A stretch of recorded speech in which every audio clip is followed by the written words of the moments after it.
Empecé a escribir moi xoven, ao terminar o bacharelato e nos cursos universitarios, pero simples artículos de prensa. Vivía en Madrid e escribía en castelán, pero xa escribía para min en galego.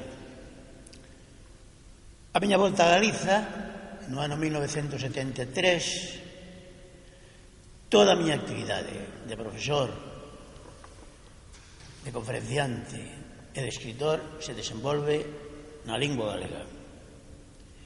Porque a lingua é o principal vehículo de cultura, é a luz e a forza que crea solidaridade entre os seres humanos que se unen para ser libres, é dicir, para ser nación, que escapan da subordinación e das ditaduras.